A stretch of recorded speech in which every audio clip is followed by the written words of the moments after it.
¿Qué tal, familia? ¿Cómo estáis? Cuando en 2019 el live action del Rey León, bueno, live action, lo que quiera que fuese ese documental de leones de National Geographic que fue El Rey León de 2019, bueno, pues cuando reventó la taquilla de todo el mundo con más de 1.400 millones de dólares, la idea de una secuela me pareció comprensible. Justificable, cuanto menos. Pero cuando se dijo que esa secuela iba a alternar, al igual que El Padrino 2, dos líneas temporales, con hechos que sucedieran y que precedieran a lo que ya habíamos visto, fue como what the fuck. Y cuando al final se dijo que el director iba a ser Barry Jenkins, el responsable de la oscarizada Moonlight, que está en las antípodas de un proyecto como una secuela del Rey León, directamente la cabeza me explotó y fue como, ¿pero qué cojones está fumando Disney?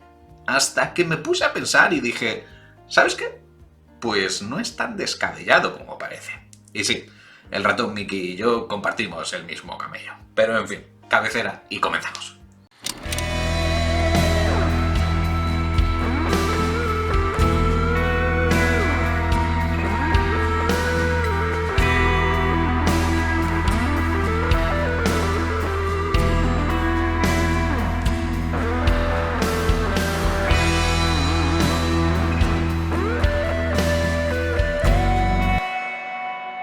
A ver, por contar la historia bien desde el principio, yo tenía más o menos 5 años cuando vi un día por la tele, así sin avisar, vi Jungle Tai, creo que es el título original de la serie anime de Osamu Tezuka, realizada en los años 60 sobre un león blanco llamado Kimba, que intenta ganarse el respeto de sus padres, ser digno heredero de sus padres.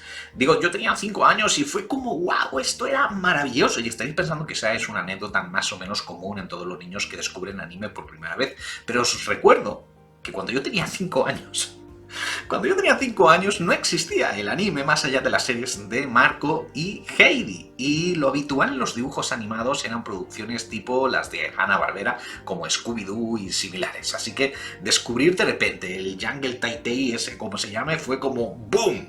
Bueno, pues ya os he dicho que aquel leoncito blanco se llamaba Kimba. ¡Kimba! Así que cuando unos años después fui al cine a ver El Rey León y me encontré con una historia sobre un leoncito llamado Simba, que intentaba ser digno heredero de sus padres, me quedé en plan de, bueno, esto es como demasiado descarado, ¿no, Disney? Aunque más allá de la demanda que se comió con patatas la factoría del ratón Mickey, completamente justificada, me dio un poco igual estos paralelismos porque aquella El Rey León de dibujos animados también era una puñetera bomba. Aquella primera versión del The Lion King era la cumbre de Disney en una época que a día de hoy está considerada como la Golden Age de la empresa, la época dorada, la época del renacimiento. Y al margen de la serie de anime de Osamu Tezuka de la cual os estaba hablando, aquella El Rey León también tomaba como base de su historia el Hamlet de William Shakespeare. Así que podéis entender que un enamorado del teatro como yo estaba más que encantado con aquella historia. De hecho, aquella primera versión del Rey León es una de las películas más taquilleras de todos los tiempos. También facturó un montón de millones, más de 1.000 millones en todo el mundo. Se volvió a reestrenar y la gente acudió a verla por encima de estrenos de la época. Os estoy hablando del año 2000 y pico, si fue hace no mucho. Y eso hacía muchísimo tiempo que no pasaba, porque ya estamos en una época en la que están las cadenas de televisión, el VHS, el DVD. No era muy habitual que se reestrenase una película en cines y que lo petara tantísimo. Así que cuando empezó toda esta moda de los live action, pues bueno, hacer uno del Rey León era blanco y en botella, era un éxito garantizado de entrada. Pero claro, la existencia de un live action de cualquier otro clásico de Disney pues estaba justificado porque en esos clásicos aparecía algún protagonista humano. Así que hacer un live action con actores de carne y hueso pues tenía sentido. Pero claro, ¿cómo haces un live action del Rey León si todos los protagonistas son animales? O sea, ¿cómo lo haces? ¿Coges a un montón de leones de verdad y les das azucarillos para que estén moviendo la boca y así parezca que están hablando como en la serie de Mr. Ed?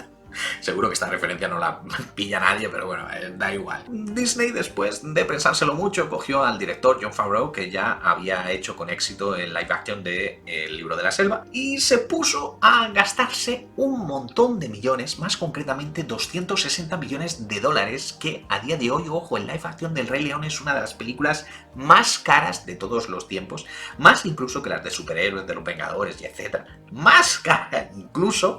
Y el resultado pues fue el live action del Rey León, lo más parecido a un documental con animales de verdad. Y sí, ya sé que el resultado final no le gustó prácticamente a nadie, sé que hubo muchísima polémica, sé que hubo mucha gente con talento que hizo algunas pruebas en YouTube de cómo podrían haber hecho que los leones fuesen más animados, a la misma vez que hubiesen seguido pareciendo animales de verdad. Pero claro, en este caso concreto, y sin que sirva de precedente, le estoy dando un poco la razón a Disney, porque claro, si quieres hacer un live action, lo de hacer que las expresiones de los leones sean más humanas no tendría más sentido, porque entonces estarías haciendo una película de animación. Y el concepto de live action implica que si tienes animales, pues que parezcan animales de verdad. O sea, personalmente, me estáis preguntando, yo, si alguna vez quiero volver a ver El Rey León, seguiré viendo la versión de dibujos animados. Pero insisto, en este caso comprendo la decisión artística de la compañía de intentar hacer que los leones parecieran reales. Pero, claro, con todo y con eso, cuando se anunció lo de la precuela sobre Mufasa, sobre la llegada de Mufasa al poder, ¿no? Una especie del Padrino 2 del Rey León, con Barry Jenkins como director, fue como, pero qué cojones, o sea, puede haber una decisión de casting peor, una elección de casting para ponerse detrás de las cámaras peor que esta. Pues en realidad no, y es cierto que todavía no hemos visto prácticamente nada en el pasado D23, este evento Disney para anunciar su próximo proyecto para los siguientes años. La película va a llegar en 2024, prácticamente no se vio nada, es decir, no podemos hacer un balance real de lo que va a aparecer esta película, pero insisto, después de pensarlo un poco,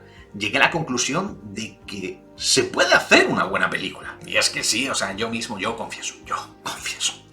confieso que muchas veces, o bueno, alguna vez en el canal he mencionado a Moonlight en plan de coña, ¿no? Porque esa película, la película que ganó el premio a la mejor película del año 2016 en los premios Oscar, película que no ha visto ni el tato, bueno, pues va a pasar a la historia por la pantomima que le hicieron al pobre de Warren Beatty, ¿no? Cuando le dieron el sobre duplicado del Oscar a la mejor actriz, que era para Emma Stone por La La Land, y claro, el tío se quedó, abrió el sobre y se quedó en plan de, ¿y ahora qué hago? Porque yo voy a anunciar el premio a la mejor película y aquí pone mejor actriz. Y entonces, claro, no sabía qué hacer y Faye Dunaway, su compañera en Bonnie and Clyde, que había subido al escenario con él, le dijo, anda, venga, trae. La ganadora de la mejor película es La La Land. Y entonces tuvo que salir el productor de la gala a decir, no, nos hemos equivocado, la ganadora es Moonlight, no es coña, la ganadora es Moonlight. Y fue como, Dios mío, vamos. Bueno, todo esto ya lo tenéis que saber si sois mínimamente cinéfilos o habéis vivido en el planeta Tierra en los últimos 10 años. Y esto hizo, por supuesto, que automáticamente me convirtiera en fan, pero fan de póster de Warren Beatty. O sea, la manera de escurrir el bulto de decir, ¿y yo qué cojones hago ahora? Sí, toma, léelo tú. O sea, fan forever and ever. Joder, y realmente a veces me da pena porque Moonlight era una película muy buena. O sea, era una película que giraba en torno a un niño adolescente de un barrio marginal de Miami que está cabreado con el mundo porque tiene un padre ausente y una madre enganchada al crack, y que cuando crece se convierte en el típico estereotipo del macho afroamericano, un poco también a imagen y semejanza de Juan, que es el único referente masculino que ha tenido en toda su vida y que era, ojo, el dealer, el camello de su propia madre. Y este punto es importante porque al margen de xenofobia u homofobia u otras fobias varias, esto no tiene nada que ver, pero sí que es cierto que el cliché, el estereotipo del hombre adulto, masculino, afrodescendiente es el típico heredado del gangsta rap, ¿sabes? El proxeneta, el camello que trapichea con drogas en la esquina, que trata a las mujeres como si fueran trozos de carne, que lleva un montón de collares y dientes postizos de oro y va con camisetas de tirantes y lleva una pipa entre los calzoncillos y el pantalón, vamos, ya sabéis, el estereotipo 50 Cent. Ese es el ideal masculino del afrodescendiente promedio. Y esto es muy importante, insisto, porque el chico protagonista de la película debe romper con todos estos estereotipos para abrazar su propia identidad, porque realmente él es gay. Y aunque es cierto que Moonlight también ha sido muy criticada porque de alguna forma supuso el pistoletazo de salida para toda esta corriente progre dentro de los premios de la Academia, es que es una película muy buena y además está llena de un montón de simbolismo, o sea, estéticamente es muy bella, muy preciosista, se acercaría un poco al mejor Ingmar Bergman, o volviendo al teatro a nuestro Federico García Lorca. O sea, todo este rollo del agua como elemento purificador y el discurso que da título a la película sobre que los niños afrodescendientes a la luz de la luna se ven de color azul. O sea, es que es muy poética y muy bella, es muy preciosista esta película, al margen de todo tipo de lecturas políticas que se quieran hacer también de la misma. ¡Ay! Es que es la primera película protagonizada íntegramente por negros y que tiene una historia que gira en torno al colectivo LGTBIQ+ en ganar el premio Oscar a la mejor película.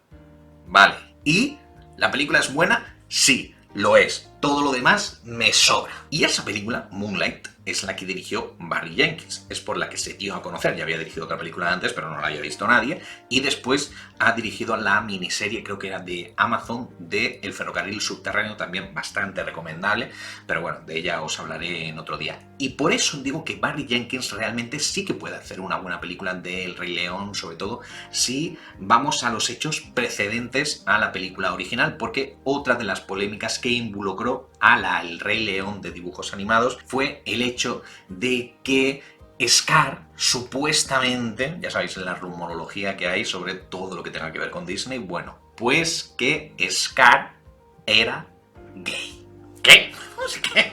¿Scar? ¿Scar? ¿El villano? ¿El tío de Simba? ¿El hermano de Mufasa era gay? Sí, sí, eso es lo que se dice, ¿vale? Y si lo piensas un poco, sí que hay algo de eso en el Scar de la película de dibujos animados.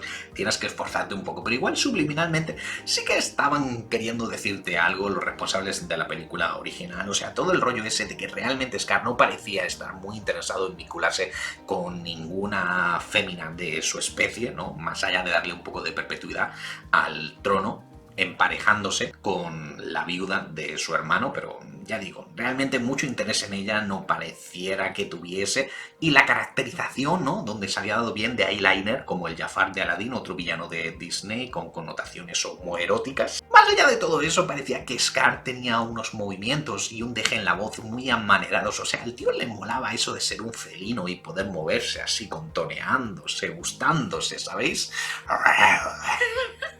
Pues claro, todo esto se borró de un plumazo en el live action, porque al intentar hacer a los leones lo más reales posibles, pues toda distinción entre ellos se borró, ¿no? Más allá de lo físico, es decir, de la melena negra de Scar y poquito más, lo que le pudiera dar, las inflexiones que le pudiera dar con la voz el actor de doblaje, tanto en la versión original como en la española. En fin, y sí, ya sé que hay mucha polémica también alrededor de todo esto por el queer coding de Disney, el hecho de que siempre haya escogido a los villanos para convertirlos supuestamente y subliminalmente en personajes LGTBI para decirte que eso está malo, porque es un villano, ¿ves? Los villanos son gays, es decir, tú no tienes que ser gay, como el mencionado Jafar, como el propio Scar, como la Úrsula de la Sirenita, etcétera, etcétera. Pero creo que Barry Jenkins, el director de Moonlight, sí que puede hacer algo potente con esto en los hechos de la precuela, porque Scar va a ser un personaje fundamental de la precuela de Mufasa y le puede devolver su verdadera identidad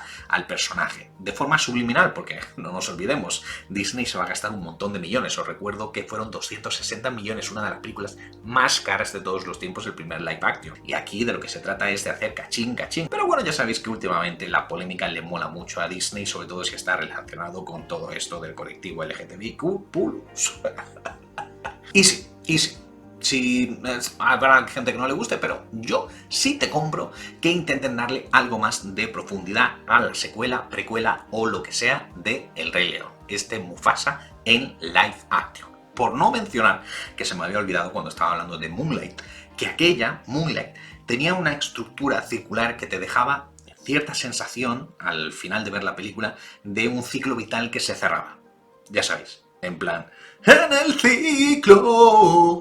ciclo sin fin.